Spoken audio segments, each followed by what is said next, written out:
Sesungguhnya telah kuturunkan Al-Quran pada malam Lailatul Qadar. Tahukah kamu apa malam Lailatul Qadar itu? Yaitu malam yang lebih baik dari 1000 bulan. Pada malam tersebut turun para malaikat dan malaikat Jibril dengan izin Tuhannya mengatur segala urusan. Malam ini penuh kesejahteraan hingga terbit fajar. Surat Al-Qadar ayat 1-4. Alhamdulillahirrahmanirrahim, kita diberikan kesehatan untuk tetap bersama membicarakan permasalahan Islam dan juga mencari solusi bersama di acara Jalan Surga. Bersama Maya Rahma, kita akan berbagi wawasan keilmuan kita dengan narasumber yang luar biasa, yaitu Gus Abdul Wadid Nafis. Assalamualaikum Gus. Waalaikumsalam warahmatullahi wabarakatuh. Bagaimana kabar Anda pada hari ini Gus? Alhamdulillah dalam keadaan sehat walafiat. Alhamdulillahirabbil alamin.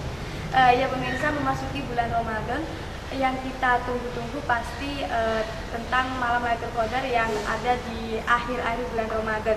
Dan sebenarnya apa malam Lailatul Qadar itu? Keistimewaan apa saja? Kita akan membahasnya bersama, jadi tetap di Jalan Surga.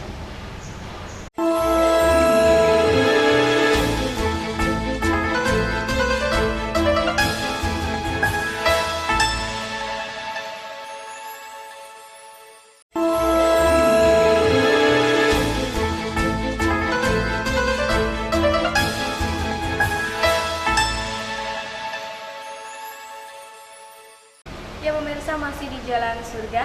Seperti pada segmen sebelumnya, kita mempunyai tema yaitu Lailatul Qadar. Dan apa sebenarnya malam Lailatul Qadar itu? Kita simak bersama. Ya, terima kasih. Lailatul Qadar itu kalau didefinisikan seperti ayat yang dibaca Al-Qadar itu.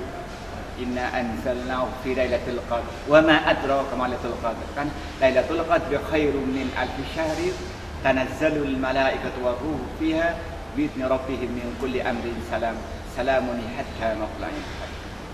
Yang disebut Lailatul Qadar itu di mana Allah menurunkan karunia pada malam itu orang yang beribadah kepada Allah, baik ibadah mahdhah atau ghairu mahdhah, itu nilai dan pahalanya sama dengan 1000 bulan. Atau kalau dibikin tahun kurang lebih 83 tahun. Di mana malam itu para malaikat turun ke bumi, terutama malaikat Jibril. Dan malam itu mereka datang dan membawa kesejahteraan. Kenapa? Karena orang yang berdoa pada malam itu semuanya diterima. Kalau yang mendapatkan Lailatul Qadar. Jadi orang yang lagi i'tikaf di masjid, lalu dia mendapat Lailatul Qadar, maka ketika berdoa, ya Allah semoga cepat punya suami, dapat suami beneran. Ya Allah semoga dia cepat punya mobil, cepat punya mobil beneran. Ya Allah semoga kita ini punya stasiun TV sendiri, ya itu nanti diterima oleh Allah Subhanahu wa taala karena dia mendapat Lailatul Qadar. Maka disitulah disebut namanya membawa kesejahteraan sampai terbitnya fajar. Itu malam Lailatul Qadar. Maka karena itu Lailatul Qadar itu definisikan sederhana, yaitu yang suatu malam yang mendapatkan nilai pahala selama seperti 1000 bulan. Itu orang mendefinisikan sederhana saja gitu. Tapi setelah lengkap seperti yang disampaikan tadi yang ada dalam Al-Quran surat Al-Qadar. Ya Gus, mengapa ada satu malam itu Gus yang lebih baik dari malam-malam yang lain Gus? Jadi ada sebuah cerita, walaupun ini ada yang menyatakan Israiliyat. Jadi mohon maaf yang tidak sepakat dengan saya masalah hadis ini. Saya menyatakan bahwa ini hadis ini saya belum mendapatkan dasar kesahihannya, tapi saya perlu ungkapkan ada dalam kitab Suratul Nasihin. Ada seorang yang namanya Sama'un, orang Indonesia lebih itu namanya Samson. Samson itu berjuang untuk meninggikan agama Allah ini selama 1000 bulan.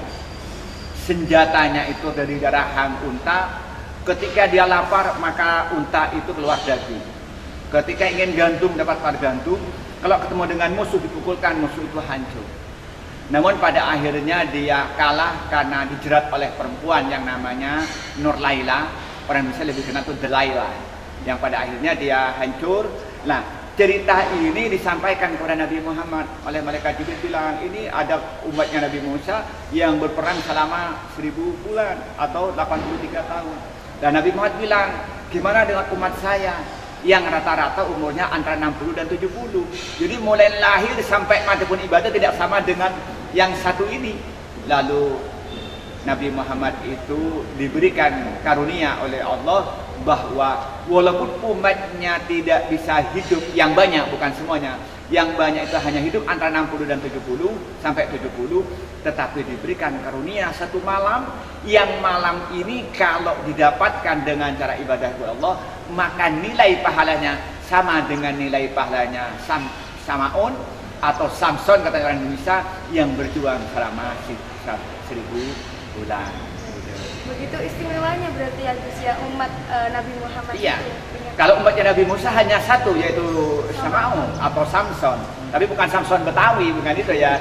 Akan tetapi umatnya Nabi Muhammad itu semua yang mau ibadah pada Lailatul Qadar itu seluruh dunia itu akan mendapatkan Lailatul Qadar, dan setiap tahun pasti ada yang dapat. Itulah keistimewaan umat Nabi Muhammad. Lalu turunlah surat Al-Qadar itu walaupun ide yang menyatakan Israiliyat, sekali lagi mohon maaf kepada orang yang nggak setuju dengan ungkapan saya ini. Iya Gus. Lalu apakah yang mendapatkan itu hanya satu orang atau banyak orang itu Gus? Semua orang yang mengikuti aturannya Lailatul Qadar itu. Ya mungkin kita perlu penjelasan. Orang yang akan Lailatul Qadar itu, yang pertama dia itu sejak sebelum Ramadan dia menghindari segala perbuatan maksiat, baik yang dikerjakan oleh hati atau oleh anggota badan. Kemudian yang kedua, hatinya hanya ingat kepada Allah Subhanahu wa taala. Ketika dia berpuasa, dia itu puasa yang lapisan yang ketiga, saumu khusus, yakni tidak makan, tidak minum, dan tidak melakukan hubungan suami istri bagi yang punya istri atau yang punya suami.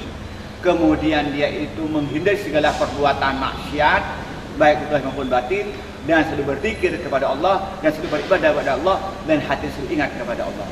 Itu sepanjang Ramadan. Kemudian mulai tanggal 20 sampai akhir Ramadan, 29 atau 30 beriktikaf di masjid, terutama di malam hari.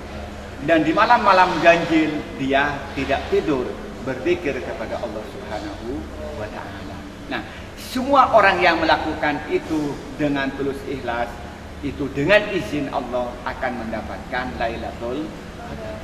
Jadi ada dua i'tikaf, yang satu mengikuti aturan, satu tidak. Yang ini dapat, yang satu tidak dapat walaupun berdampingan.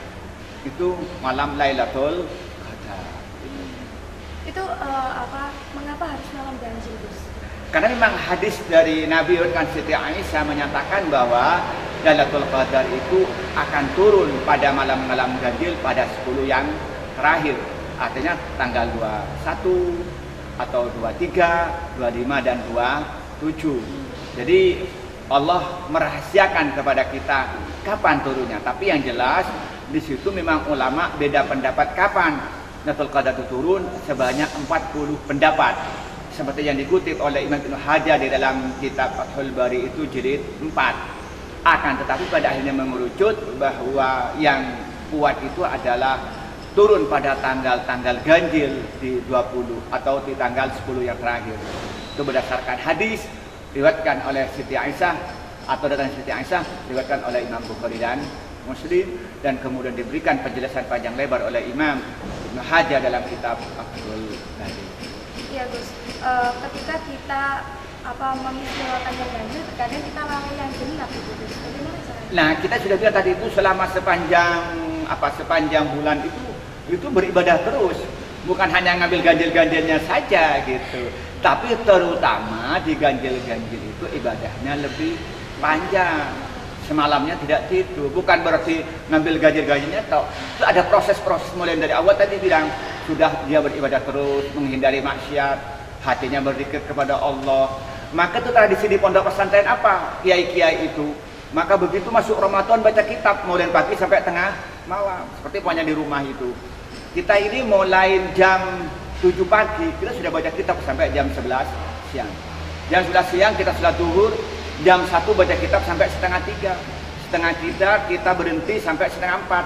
Setengah 4 sampai maghrib. Maghrib buka, setelah maghrib kita baca kitab lagi, isya, tarawih, nanti selesai baca kitab sampai jam 2 malam. Jam 2 malam kita qiyamul lail, kemudian sahur, tidur, subuh bangun. Gitu. Nah, setelah tanggal 20 santri dipulangkan semua. Lalu kiainya masuk ke masjid i'tikaf sampai lebaran. Kalau kita kan lebarannya ke mal-mal, kalau kiai itu ke masjid untuk mencari Lailatul Qadar. Itu yang terjadi di pondok pesantren. Itu. Jadi begitu i'tikaf. Jadi bagaimana menghindari maksiat, baca kitab terus mulai pagi sampai sore. Supaya enggak noleh-noleh sana sini, tidak mikirin maksiat, zikir dengan zikir baca kitab itu berjuang di jalan Allah dengan baca kitab itu begitu. Maka begitu mereka masuk tanggal 20, mereka saja dipulangkan, dia masuk masjid zikir. Maka selama Ramadan yang paling susah itu Bu Nyai, karena Bu Nyai itu nggak sempat ditengok-tengok karena kiainya itu ngurusin Lailatul Qadar. Maka karena itu kenapa di pondok pesantren itu terutama kiai-kiai yang soleh keluarnya kiai pesantrennya itu menjadi orang-orang baik, menjadi orang besar karena didoain oleh kiainya di waktu Lailatul Qadar. Allah jadikan santri yang barokah, santri yang taat kepada Allah, santri yang alim, santri yang sukses. Kiainya i'tikaf, ibunya tidur di rumahnya. Paling kalau bangun kalau dicubit oleh bapaknya. Itu yang terjadi gitu. Itulah rahasia kenapa alumni-alumni pondok yang salaf itu keluarnya jadi orang hebat karena kiainya itu i'tikaf sepanjang Ramadan mengejar Lailatul Qadar. Begitu istimewanya malam Lailatul Qadar ini. Lalu apa tanda-tanda malam Lailatul Qadar itu? Kita akan membahasnya bersama. Namun setelah pesan-pesan berikut ini tetap di Jalan Surga.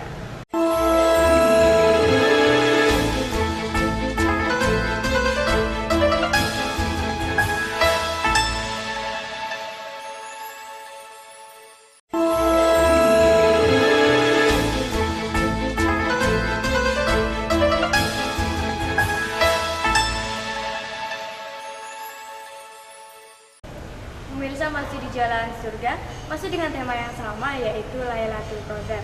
Ya Gus, tadi sudah diungkapkan bahwa kebiasaan di pondok pesantren demikian ya Gus ya, ketika bulan Ramadan seperti itu. Lalu Gus, ketika kita membaca kitab terus hanya tidur 1 jam kira-kira Gus ya setelah sahur gitu. Lah kita kan harus menjaga badan Gus. Allah memberitakan kita untuk menjaga badan kita, itu seperti apa Gus? Ada waktu-waktu ya karena mungkin karena menikmati dengan perbuatan itu jadi rileks ya, jadi akhirnya Allah memberikan kesehatan.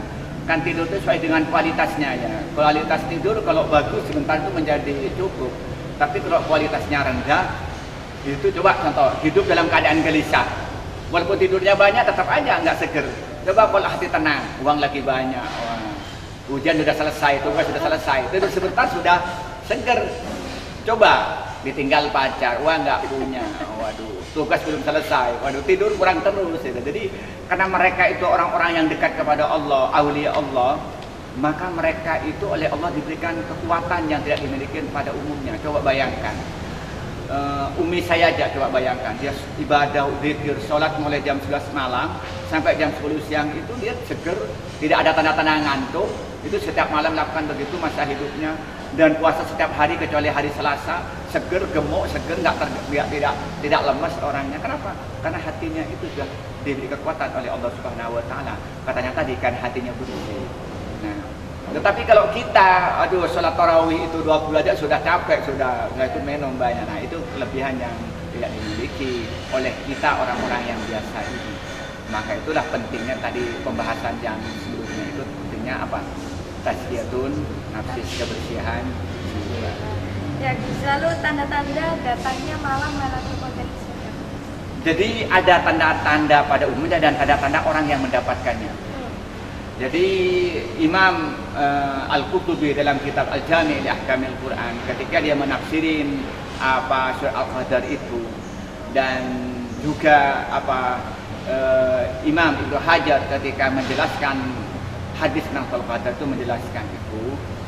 Yang pertama dari sisi suasana alam.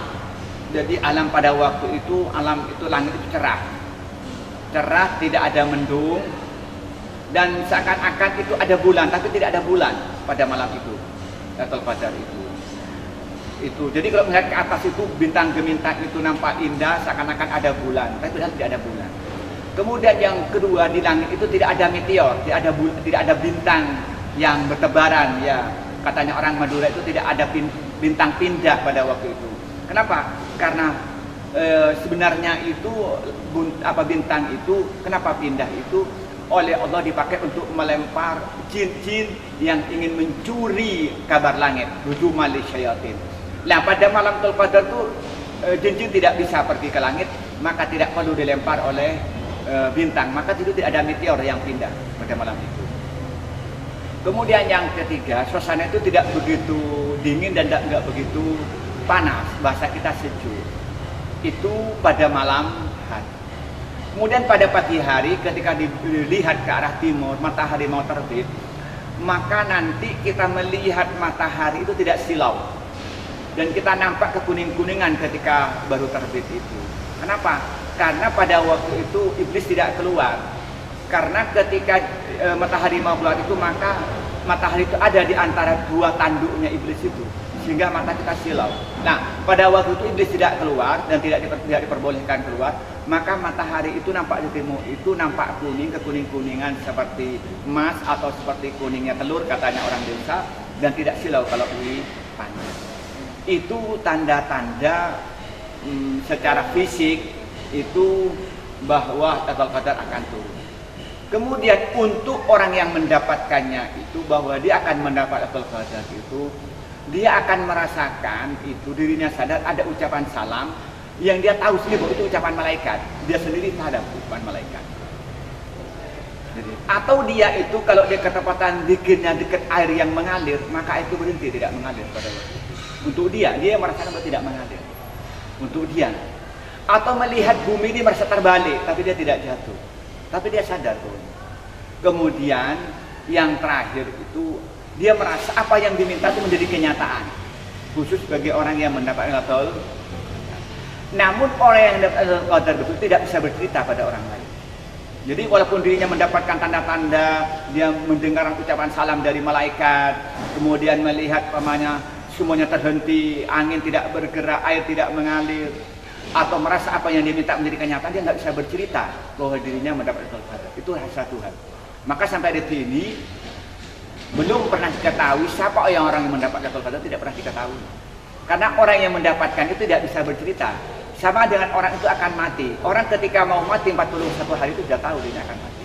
Cuma dia nggak bisa bercerita pada orang. Cuma ngasih tanda-tanda gitu. Maka karena itu ada tanda-tanda bahwa dia akan mati. Nah, tetapi dia sendiri tahu mulai dari kurang 1 hari, 40 hari, kurang 7 hari, sampai hari hanya dia tahu akan meninggal. Cuman dia tidak bisa bercerita pada orang, itu rahasia Tuhan. Nah, itulah keagungan-keagungan tentang Lailatul Qadar itu, tanda-tanda Lailatul Qadar sendiri atau tanda-tanda orang yang mendapatkannya. Untuk orang yang mendapatkan ya Gus ya, katanya bumi terbalik itu Terasa, jadi dia merasa bumi terbalik bagi dia. Tapi dalam keadaan tapi dia tenang, hatinya tenang, tidak merasa risau, tidak merasa apa. Karena pada waktu itu adalah sampai tingkatan dirinya batin sampai tertinggi, merasa dirinya itu menyembah Allah sampai tingkatannya ubud rabbaka ka'annaka tarahu. Pada waktu dia menyembah Allah seakan-akan melihat Allah, sampai tingkatan ihsan yang tertinggi pada waktu itu. Maka karena itu pada dia itu Lailatul Qadar itu, maka dia jiwanya tenang. Nah, maka orang yang Lailatul Qadar itu rata-rata sampai tingkatan wali. Kenapa? Karena proses untuk mencapai Lailatul Qadar itu tadi jauhnya dari maksiat, hatinya bersih, tadi ingat kepada Allah, berzikir kepada Allah. Bukan hanya pada tanggal 21, 23, 25, tapi sejak sebelum Ramadan itu, seperti yang kita ceritakan dulu itu, mempersiapkan memasuki atau menyambut bulan Ramadan. Betul-betul dia mempersiapkan menyambut Ramadan, dilakukan di Ramadan, melakukan, nanti ujungnya dia mendapatkan Lailatul Qadar. Maka itu hadiah yang tertinggi dengan mengikuti proses-proses puasa yang saumu khususil khusus. Makanya saya searching kadang Gus, penasaran siapa yang dapat Lailatul Qadar. Tidak akan pernah bercerita, cuman biasanya orang itu tanda-tandanya. Katanya orang Madura itu dia mustajabah ketika ngomong menjadi kenyataan. Itu tanda-tanda. Nah, saya punya kenalan, ada hubungan famili sebenarnya itu. Orang takut dengan dia itu, karena dia jarang ngomong, tapi kalau ngomong dia menjadi kenyataan. Ada seorang supirnya dia bilang, dia cerita, Kiai saya beli beli sengon. Kiai bilangnya nanti haji dengan saya. Katanya sopirnya orang yang miskin kayak saya, dibilang diajak haji oleh Kiai ini. Kiai menghina saya. Singkat cerita, supir ini setelah 2 tahun kemudian dia menjadi supir ke Mekah. Supir ke Mekah, sudah. Nah, setelah 2 tahun kemudian, jadi 4 tahun dari kejadian itu, Kiai haji. Pas dia ketemu di Mekah haji bareng. Lalu bilang, ini yang diucapkan oleh Kiai itu. Nah, terus ada orang lagi pamit. Ini Kiai, ada orang mau wakaf saya untuk buat pondok. Jawabnya bilang, jangan. Musuh Kiai nggak perbolehkan mendirikan pondok. Sampai pamit lagi ngelarang. 3 kali dia agak emosi setelah si Kiai itu. Apa yang terjadi? Setelah 2 tahun kemudian, tempat itu ada kejadian pasir di Selau Awar-Awar itu, ya. Andaikan dibuat pondok di situ, dia akan kena kasus karena mesti dapat sumbangan dari pelaku pasir itu. Mungkin dia dipenjara si Kiai itu. Coba. Ketahuan itu firasatnya baru 2 tahun kemudian. Nah, itu. Jadi dia memang begitu kerjanya, dia baca kitab, nggak pernah keluaran sehariannya. Kalau ketemu dengan orang nunduk, jangankan kayak saya lagi, dia nunduk, nggak pernah menatap orang, apalagi perempuan. Dia tidak banyak zikir kayak orang-orang pada umumnya, baca kitab, tidak pernah ngerasani orang, bisa kita orang nggak pernah balas. Tapi begitu dia ngomong, orang pada ketakutan karena apa yang diomongkan dia itu setelah lama-lama, kok benar juga omongan orang ini. Nah, mungkin orang ini mendapat Lailatul Qadar. Itu di antara tanda-tanda bahwa dia mendapat Lailatul Qadar. Tapi dia tidak pernah menceritakan saya dapat Lailatul Qadar, dan tidak pernah ada orang lain bercerita bahwa dia dapat Lailatul Qadar. Tapi dari tanda-tanda mustajabahnya itu, dialah mendapat Lailatul Qadar. Ya, bisa lalu kesimpulan pada segmen kali ini. Ya, Lailatul Qadar itu adalah malam yang istimewa, di mana malam itu orang yang beribadah itu akan mendapatkan pahala nilainya sama dengan 1000 bulan. Pada malam itu Allah menurunkan malaikat ke bumi dengan membawa kesejahteraan, dengan membawa kebahagiaan, karena akan menerima doa-doa orang yang berdoa. Kemudian yang kedua, cara mendapat Lailatul Qadar itu dengan banyak ibadah kepada Allah dan menghindari segala perbuatan maksiat dan hati selalu ingat kepada Allah. Dan pada malam ganjil-ganjil pada 20 atau 10 yang terakhir ini, i'tikaf di masjid dan tidak tidur semalam sampai terbitnya fajar. Kemudian tanda-tanda Lailatul Qadar turun itu pada malam hari itu udara cerah, tidak panas atau sejuk, tidak panas dan tidak dingin, dan udara di atas itu nampak cerah seakan-akan ada bulan. Kemudian pada pagi harinya matahari itu tidak silau, nampak kuning-kuningan ketika awal terbit. Bagi orang yang mendapatkannya, dia akan merasakan ada salam pada dia, yaitu yang dia nyari bukan salam dari malaikat. Kemudian yang kedua, dia melihat semua alam itu merasa terhenti atau nampak alam terbalik. Kemudian lebih dari itu, dia menyadari doa-doa yang dia minta menjadi kenyataan. Itulah mungkin kesimpulan pada pertemuan kali ini tentang Lailatul Qadar. Ya, demikian pemirsa pembahasan kita pada episode kali ini tentang Lailatul Qadar. Dan terima kasih kepada Gus Wadud telah banyak sekali memberikan kita wawasan keislaman. Semoga kita bisa terus memperbaiki diri sehingga bisa menjadi salah satu yang menerima malam Lailatul Qadar tersebut. Ya pemirsa, Maya pamit undur diri. Mohon maaf apabila banyak salah kata. Wassalamualaikum warahmatullahi wabarakatuh.